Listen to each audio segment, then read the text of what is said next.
Class.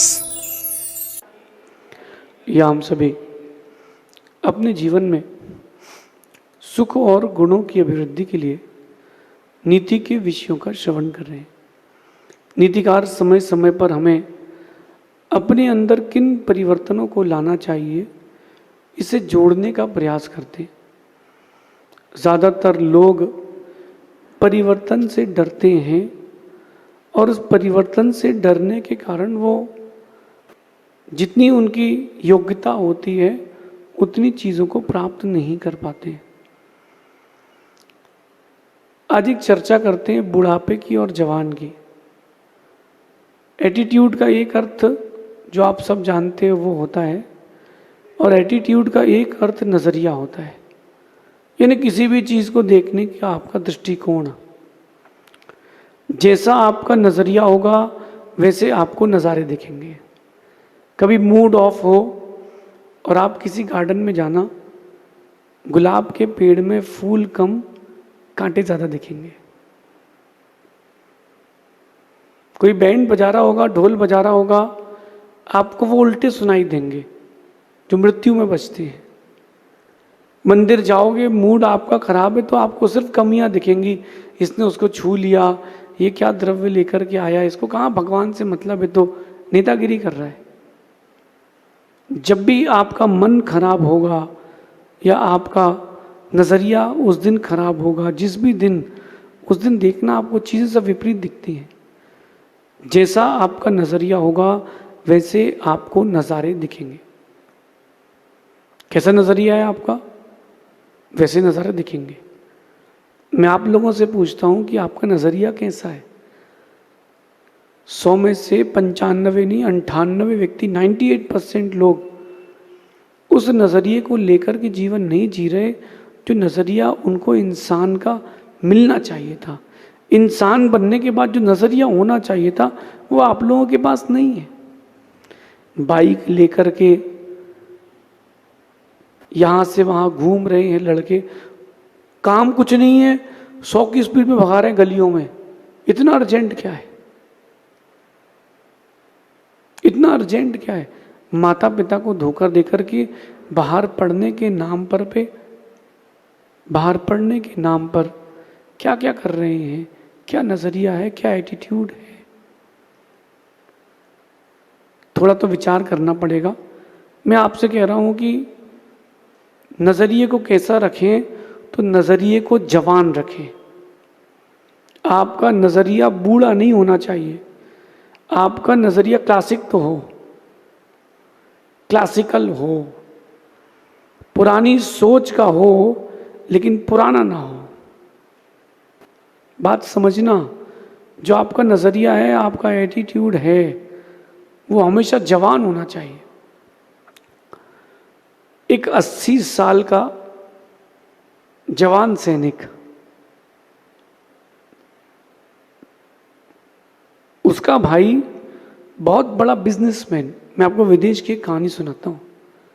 80 साल का जवान सैनिक, 80 साल का हो गया है, फिर भी उसके पास वही एटीट्यूड है जो एक 20-22 साल के बच्चे का होना चाहिए।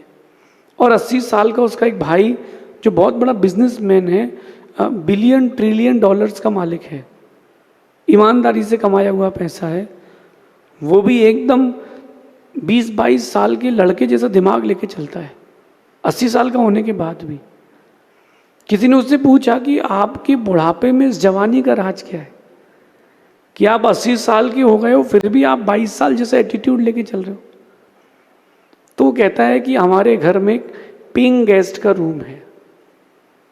पेइंग गेस्ट समझते ना, पैसा देकर के जो घर पे रुके, और हमारे घर का रेंट बाकी जगह की अपेक्षा से 50% कम है, क्योंकि हमको पैसे की कोई ज़रूरत नहीं है। तो कहता फिर पेइंग गेस्ट रखने की क्या ज़रूरत, आप तो बहुत पैसे वाले हैं। बोलता नहीं, मैं और मेरा भाई अपने घर में एक एक पेइंग गेस्ट रखते हैं। उसने पूछा क्यों? उसने राज बताया कि वो 22 साल का, 22 से 23 साल, इससे ऊंची उम्र का हम रखते नहीं हैं। वो 22-23 साल का जो पेइंग गेस्ट है, उस बच्चे से हम दोस्ती करते हैं, दोस्ती करके उसके साथ दिन का आधा घंटा 1 घंटा हफ्ते में 2-3 बार मिल करके टाइम स्पेंड करते हैं। वो 22 साल का बच्चा हमको हमारे नज़रिए को जवान रखता है, वो अपने ज़माने की बातें बताता रहता है। और यही काम मैं और मेरा भाई पिछले 50 साल से कर रहे हैं। तो हम जो भी बिजनेस करते हैं, हम जो भी काम करते हैं, उसमें हम जो उस बच्चे से बात करते हैं 22 साल के, हमारा नज़रिया वैसा ही बना रहता है। आप लोग इससे सीख लेना, जिसका नज़रिया जितना जवान होगा उसका आने वाला कल उतना महान होगा। आपका नज़रिया क्या है?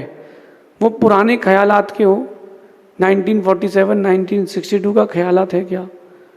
समय के साथ बदलो, सिद्धांत ना बदले, संस्कृति ना बदले, आप बदलो।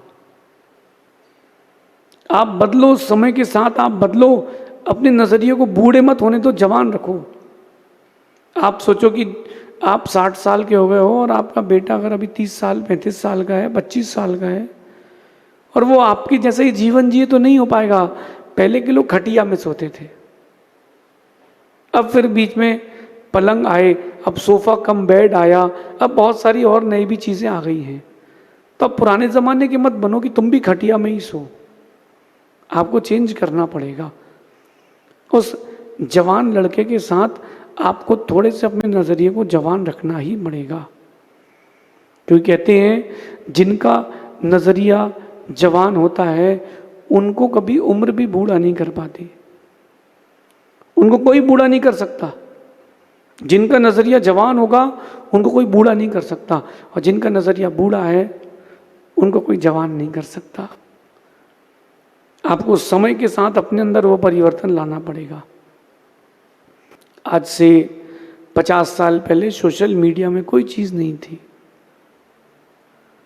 आज से 20 साल पहले कुछ कुछ था, चालू हो गया था 25-30 साल पहले से। तो वो जो दोनों भाई थे, एक सोल्जर और एक बिजनेसमैन, उस बच्चे से जब जब बात करते थे ना, कुछ एक्सट्रैक्ट लेते थे कि तुम्हारे ज़माने के लोगों को क्या पसंद है, तुम अपना टाइम कहाँ एक्सपेंड करते हो, अगर तुम शर्ट लोगे तो तुमको कैसी पसंद है, तुम्हारे ग्रुप में क्या क्या पसंद करते हैं, कभी तुम्हारे ग्रुप के साथ मैं भी चल सकता हूँ क्या? क्योंकि जवान बूढ़े को कैसे एक्सेप्ट करेंगे। लेकिन धीरे धीरे कि he is also my friend, ये हमारे टेनेंट हैं, ये इनके घर में मैं रहता हूँ, बहुत अच्छे आदमी है, ऐसा करके वो सबसे घुल मिलता था। हफ्ते में महीने में एक बार बैठता था और अपने माइंड में वो सब रिकॉर्ड करके लाता था कि आज की पीढ़ी को क्या चाहिए। तो वो अपना व्यवहार वैसा बनाता था, अपने जीवन को वैसा डालता था, अपने बिजनेस को सांचे में डालता था, परिवर्तन करता रहा। 50 नहीं 80 साल तक उसने अपने बिजनेस को रन किया। लेकिन आप लोग बिजनेस रन करते हो या जिंदगी बढ़ती है तो आप देखो कि आप लोग पीछे क्यों रह जाते हो, क्योंकि आपका कोई ऐसा सुनने वाला, आपसे कोई ऐसा बोलने वाला नहीं जो 22 साल का हो। अपने नज़रिए को जवान रखें। जो अपने नज़रिए को जवान रखते हैं वो कभी बूढ़े नहीं होते।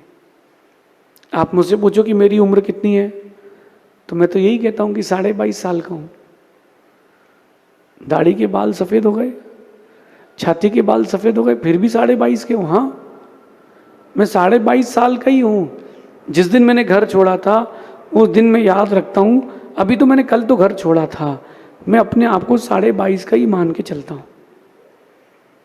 इस एटीट्यूड के साथ जीता हूँ तो मैं अभी भी जवान हूँ। अब मैं सोचूं कि मैं तो 40 का हो गया हूँ, अब क्या करें, अब तो शरीर में ताकत नहीं बची, तो इस पाटे से नीचे उतर नहीं पाऊंगा। एटीट्यूड को जवान रखो। समय तो देखो आगे बढ़ेगा, उम्र निकलती जाएगी, लेकिन नज़रिया ही तुमको बचा के रखेगा।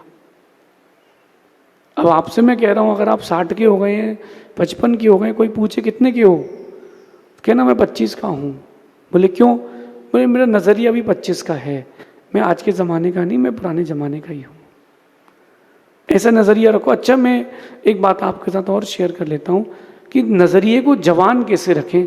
ये तो बता दिया मैंने आपको कि नज़रिया जवान रखें, तो नज़रिए को जवान कैसे रखेंगे? जो एज ग्रुप में आपको जीना है उस एज ग्रुप से रिलेटेड चीज़ें पढ़ें, लिखें, सुने और स्लाइड चेंजेस लाइफ में करते रहें। बड़े चेंजेस मत करना, क्योंकि आपको दूसरों के साथ भी तो रहना है, हम उम्र के साथ भी। स्लाइड चेंज करते जाएं, अपने आप को ड्यूअल मोड में रखें। बूढ़े लोगों के साथ थोड़ा सा बूढ़ा भी रहना पड़ेगा और जवानों के साथ उनके जैसा जवान भी रहना पड़ेगा। कठिन काम है, लेकिन जब एक फ़ोन में 2 सिम चल सकती है, आपकी लाइफ में भी ड्यूअल मोड हो सकता है। आजकल सब चीज़ ड्यूअल आ रही है। कार लेने जाओ तो हाइब्रिड है, फ़ोन लेने जाओ तो ड्यूअल सिम है, कपड़े लेने जाओ तो ड्यूअल होते हैं, सीधे पहनो तो अलग, उल्टे पहनो तो अलग, है ना। जब जमाना चल रहा है तो उस चीज़ को एक्सेप्ट करो। अपन को ड्यूअल मोड में रहना है, लेकिन वो जो ड्यूअल मोड है वो किसी को ठगने के लिए ना हो, वो मोड आपके व्यक्तित्व के लिए हो। इसके लिए क्या करें? नजरिए को जवान बनाने के लिए क्या करें? अच्छा पढ़ें, अच्छा लिखें और अपने नज़रिए को अच्छा बनाने के लिए अच्छा अभ्यास करें। मैं आपसे कह रहा हूँ, लिखना जो है वो दुनिया की सबसे अच्छी कला है, सुकून का समय है। जब भी आप लिखते हो ना, आप अपनी पूरी भड़ास निकाल देते हो। कुकर के ऊपर सीटी क्यों होती है? आप लोगों में से किसी से खाना बनाते बनता है? गलत फहमी तो नहीं है? चलिए कोई बात नहीं। खाना जब बनाते हो तो ऊपर कुकर में सीटी होती है। कुकर में सीटी क्यों होती है?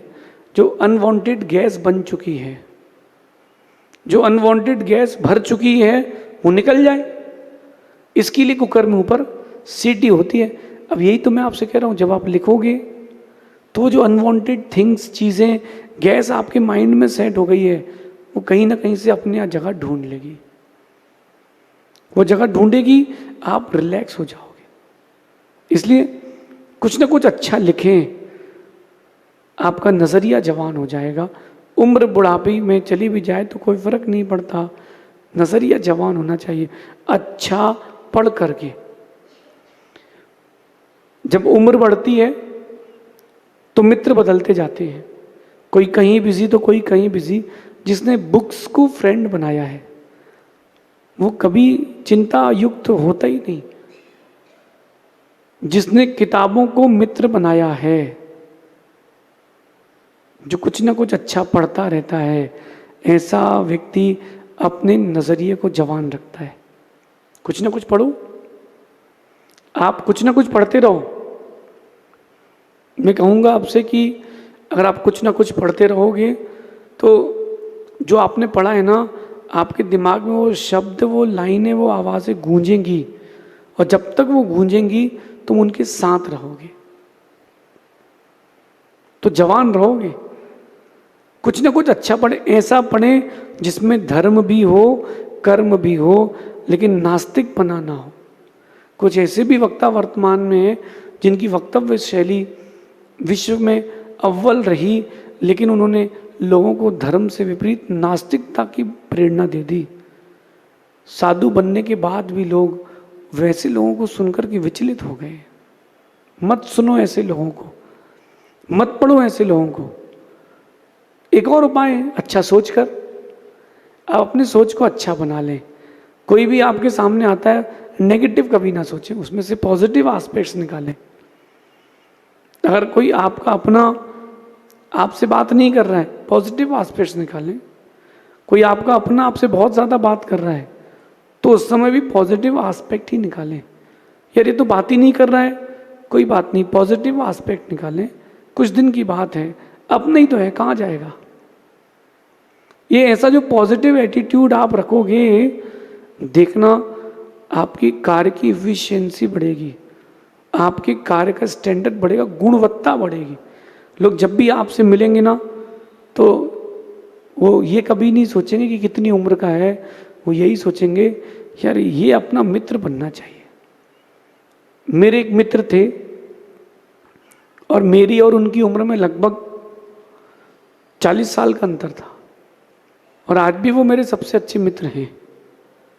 One of the good friends, वो अंकल थे, वो मेरे को पूजा कराने ले जाते थे, लेकिन वो एटीट्यूड जवानों जैसे ही रखते थे। मंदिर के बाद 10 मिनट खड़े होकर बिजनेस की टिप्स देते थे, मंदिर में खड़े होकर पूजन कराते थे, थोड़ा बहुत टाइम मिल जाए तो शास्त्रों का वाचन करवाते थे। बोरिंग लगते थे, लेकिन वो हमारे साथ जवान होने का प्रयास करते थे और मैं उनके साथ बूढ़े होने का। और ये जो जुगलबंदी चलती थी उसने बहुत आगे बढ़ाया, बिजनेस में भी, धर्म में भी। तो ऐसा कोई मित्र बनाए जिसके पास एक्सपीरियंस भी हो, जिसका एटीट्यूड एडल्ट भी हो, जवान हो चुका हो, और यही बात आपके व्यक्तित्व को एक दिन बहुत अच्छे से निखारेगी। मैं आप लोगों से कहता हूँ कि आप उम्र से नहीं, नज़रिए से बूढ़े होते हैं, और जिसका नज़रिया जवान है, उम्र उसको कभी बूढ़ा नहीं कर सकती। इसको अपने कॉपी में, माइंड में नोट करके रखना, दिल में टैटू बना लेना इसका, अंदर, बाहर नहीं, अंदर, कि जिसका नज़रिया जवान है उसको दुनिया की कोई भी ताकत बूढ़ा नहीं कर सकती। मरते वक्त भी वो जवानों की तरह मुस्कुरा के जाएगा। चेहरे में झुर्रियाँ आ जाएं कोई फर्क नहीं पड़ता, चेहरे में कितनी झुर्रियाँ आ जाएं इनमें इससे कोई फर्क नहीं पड़ता, लेकिन जिसका नज़रिया जवान है वो जवानों की तरह ही मुस्कुराते हुए जाता है। क्यों ना हम भी अपने जीवन इस नज़रिए को उतारें, अच्छा पढ़कर, अच्छा लिखकर, अच्छा सोचकर, अच्छे से अभ्यास करके। ऐसे भी साधक हैं भारत में जिनको दिगंबरी दीक्षा लिए 70 साल हो गया, 70 ईयर्स जिनको दीक्षा लिए हो चुके हैं, आज भी वो जवानों की तरह लिखते मिलते हैं। कैसे, हाउ इज इट पॉसिबल? ये हुआ कैसे? ये उनके नज़रिए से हुआ है। आप जैसा एटीट्यूड रखेंगे वैसा आपके अंदर परिवर्तन होगा। जो आपके अंदर चेंजेस आते हैं, वो जो भी चेंजेस आते हैं आपके एटीट्यूड से आते हैं। अपने नज़रिए को हमेशा जवान रखें। कैसे रखें? इस नीति को समझ करके रखें। सिर्फ जवानी का जोश और बुढ़ापे का होश, ये दोनों एटीट्यूड आपके ही पॉकेट में एट अ टाइम होना चाहिए। देखो, कुछ बड़ा करना है तो कुछ एक्स्ट्रा तो करना पड़ेगा। तो ये नीति, ये नसीहत आपके जीवन में बहुत काम आएगी। अपने नज़रिए को जवान रखें, क्योंकि जवान नज़रिया ही एक दिन आपको बहुत बड़ी ऊंचाई, नाम, पहचान, सम्मान दिलाएगा। शेष आगे देखेंगे। भगवान महावीर स्वामी की